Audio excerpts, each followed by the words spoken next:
A psychic investigates her sister's murder at the crime scene to uncover the truth. A couple moves into a forest house, but things get dark when the woman is killed by a stranger.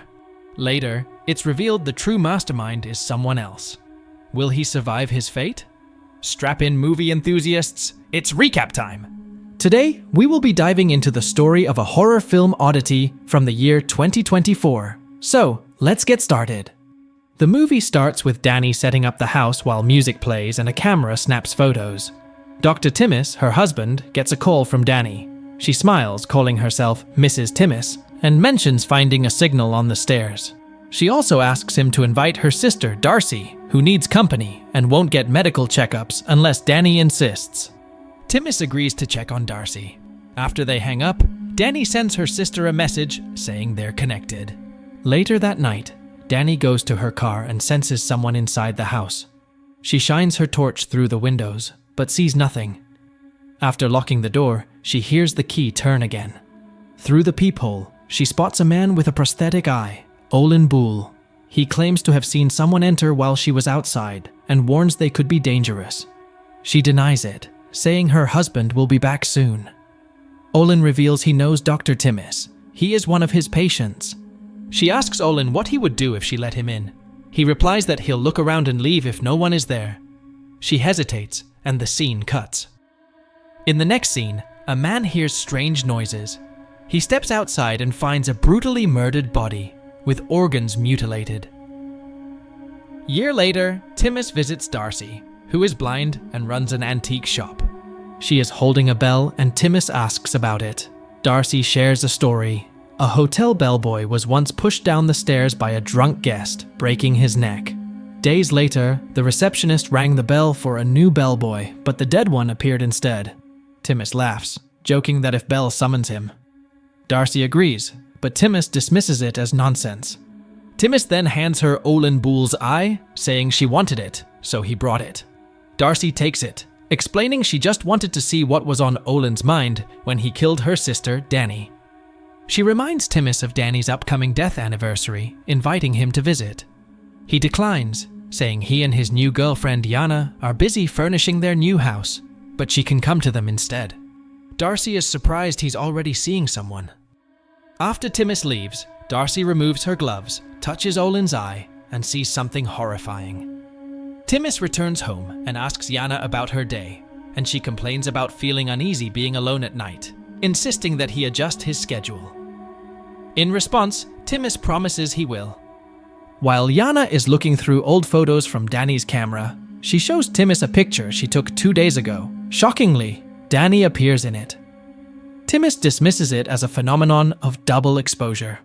Meanwhile, a box containing a large wooden figure catches their attention. Yana explains that Darcy sent it and is waiting outside. When Timmis opens the door, Darcy reminds him that he invited her over since it's Danny's death anniversary. Timmis claims he doesn't remember and asks her to leave, explaining that both he and Yana have plans. However, Darcy insists she can stay and manage the house alone, which makes Yana uneasy, though Timmis reluctantly agrees. As she enters and they continue talking, Darcy mentions that the wooden figure was passed down from her mother and is now a gift for Timmis. She then heads to the bathroom, and Yana argues with Timmis about letting Darcy stay. However, Timmis reassures Yana, saying Darcy won't cause any trouble. After Timmis leaves, Darcy tells Yana she's hungry, and Yana directs her to the fridge. Yana is about to leave, but her car keys suddenly go missing. Unable to find them, despite searching, she decides to stay. Yana brings food for Darcy, who has taken the wooden man out of the box. Darcy explains that in their family, a wooden gift is traditionally given to a couple on their 5th anniversary. Yana responds that she and Timmis aren't married. Curious, Darcy asks how they met. Yana shares that she works as a pharmaceutical rep, often visiting health facilities, and that's how she met Timmis. At first, they were just friends, but after Danny died, they became closer and eventually got together. Darcy mentions that she works at an antique store and can learn everything about a person by touching their possessions. Yana, surprised, asks if she's psychic. Darcy, showing Olin Boole's eye, asks if Yana would let a stranger into her house. Yana quickly replies that she isn't that foolish. Darcy responds that her sister wasn't stupid either. She didn't let Olin in, and he didn't kill her. The scene flashes back to the day Olin showed up at Danny's door. When she refused to open it, Olin threatened to head to the city and call the police. After Olin leaves, Danny begins to feel uneasy. She retreats into the tent inside the house and plays a camera recording. To her horror, she sees a man entering the house. When she unzips the tent, she's met by a masked killer standing right in front of her, who swiftly murders her. In the present, Yana tells Darcy that Timmis had mentioned Olin was imprisoned for beating and killing his mother. Darcy, however, reveals that her mother was abusive and had damaged Olin's eye. If she were in his shoes, she would have killed her mother to protect her remaining eye. Yana, puzzled, asks if Olin didn't kill Danny, then who did? The scene shifts to the past, where Ivan, a worker at the psychiatric facility where Timmis works, is visiting Olin's room. He asks about Olin's status, and he tells him he's about to be discharged. Ivan asks if he has been institutionalized elsewhere. Olin responds that he spent 17 years at St. Delia's. Ivan, recognizing his past, remarks that Olin is the one who killed his own mother and questions how someone like him could be discharged. He then leaves. Back in the present, Yana asks Darcy how she knows all of this. Darcy holds up Olin's eye again, explaining that personal items reveal the most. Later, Timmis and Ivan are playing chess. During the game, Ivan asks why Timmis never mentioned his late wife had a blind sister. He recently visited an antique store and was surprised to find Darcy sitting there. As Ivan makes his final chess move, he checkmates Timmis. Timmis receives a call from Yana, who anxiously tells him that Darcy is psychic and has shown her the eye of the man who allegedly killed his wife, only to claim he wasn't the real killer. According to Darcy, the true murderer was Ivan, a worker at Timmis's facility. Timmis tells Yana not to take Darcy seriously and to leave. However, Yana explains that she can't find her car keys and suspects Darcy might have stolen them. Timmis tells Yana he'll send someone to pick her up. After hanging up, Yana goes back inside and approaches the wooden statue. She notices there are 4 small holes in its head. She starts taking items out of holes. 2 of the holes contain pieces of paper, 1 holds a tooth, and another has blood. Suddenly, Darcy wakes up and angrily tells Yana to put the items back. Yana quickly returns them, says goodnight, and heads to her room. In bed, Yana watches a camera video that Danny recorded while camping with Timmis. In the video, Danny asks Timmis how he's feeling, and he replies that he's freezing. Yana replays the video, but this time, when Danny asks the question, her face appears distorted and terrifying. Yana screams and throws the camera, only to see the same frightening image of Danny standing in her room. Panicking, she runs out. Racing downstairs, she tries to wake up Darcy, but stops when she finds her car keys inside the box with the wooden man. She quickly grabs the keys, rushes to her car, and drives away. Timmis arrives and finds Darcy sitting outside Yana's room upstairs. He asks where Yana is, and Darcy explains that Danny came, so Yana left. Timmis tells her that Yana mentioned a worker at his facility killed her, and Darcy confirms that the worker's name is Ivan. Timmis suggests something might be affecting Darcy's perception, arguing that Olin killed Danny. Darcy disagrees, saying Olin didn't kill Danny, but she dragged Olin and killed him, and now she will pay for it. Timmis says Danny told him Darcy sees things that aren't real because of her brain cancer. He says that he would take her to the hospital for scans because he cares for her. He questions why Ivan would have killed Danny, especially since he didn't even know her. Darcy replies that Ivan did it because Timmis asked him to. She reveals that instead of simply telling her he had moved on and found someone else, Timmis had arranged for a man to come and kill Danny.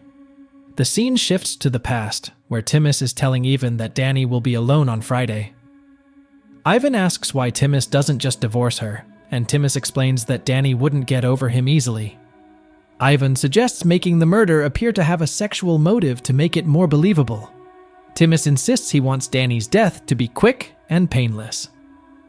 In the meantime, Olin, in a nearby room, overhears the conversation. In the present, Darcy, furious, declares she wants to see Timmis helpless and stripped of everything. Timmis responds by saying he'll reach out to Detective Peter Minehan, who handled Danny's case. He suggests she speak to Minahan, who will review the evidence. He firmly tells her that Minahan will either call her or come in person and instructs her to pick up the phone when it rings. Afterward, Timis leaves and calls Darcy. He has removed a wooden board from the path she would walk to reach the phone. As Darcy stands to answer, she falls through the missing board. Ivan arrives shortly after and finds Darcy severely injured. He calls Timis, informing him that Darcy isn't dead yet, but is gravely hurt and likely won't survive. Pointing at Ivan, Darcy weakly says that he and Timis are connected, just like Danny had warned before her death. The wooden man then stands up and pushes Ivan from upstairs. It follows him down and further injures him. Afterward, the wooden man becomes lifeless again. In the next scene, Ivan wakes up in a psychiatric facility, tied to a bed. Timis enters and informs him that he will be kept there on his recommendation. He tells Ivan that he had previously reported to the nurse about an attack by a wooden man. Ivan confirms that the attack happened. Timis explains that he burned the wooden man, but it didn't move. He also mentions that he had requested a priest. Ivan then says he wants to confess his sins, but will not mention Timis's name. Instead, he plans to confess that he killed his wife himself. Timis responds that if Ivan confesses, his judgment could be questioned as he discharged him and let him work here.